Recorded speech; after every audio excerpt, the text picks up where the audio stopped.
Достар, сіздермен Баха KZ. Біз бүгін YouTube'ға қалай значок қоятынын көрсетеміз. Мен қазір өзімнің қателеспес басып қойдым. YouTube Творческий студиясына кіреміз. Алдымен мен сіздерге оны қайталау керек екенін көрсетейін. Және де достар, тоқтаңыздар. Мінекей. Мұнда YouTube деп жазамыз. YouTube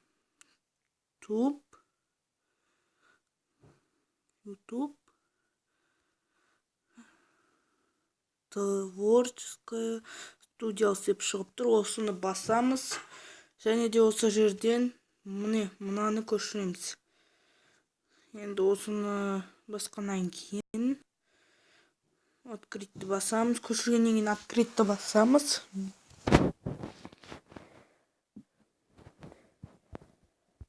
Міне мұнда мен ең соңымдан тағы көрейік қандай видеоға қоюға болатынын. Мұндан бір видеоны аламыз. Міне дәл осы видеоға қаламсапты басамыз. Изменить значок деп тұр. Міне осы значокқа кіреміз. Значокқа кейбір адамдарда кірмей қалуы мүмкін. Өйткені ол жердегі значокта типа подробный деген не шығады, жазу шығады. Соны басамыз да сол жерде загрузка болғаннан кейін көк жазу шығады. Одан кейін оны қалай ашу керек үшін сол жерде бір видео тұрады. Сол видеоның төбесінде жазу тұрады.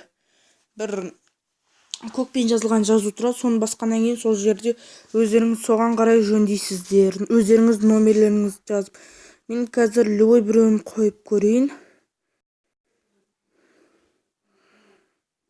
Қалай қойсам болады екен? Мысалға мұнан қойып көрейін. Типа того осын қойып көрейін достар. Міне сохранитті бассақ, дәл осылай сохранение болады. YouTube'да да дәл осылай көрінетін болады. Сау болыңыздар достар. Сіздермен болған Баха KZ.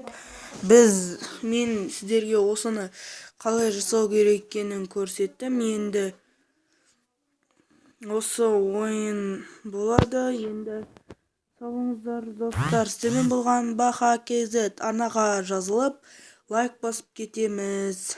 Енді сау болыңыздар достар.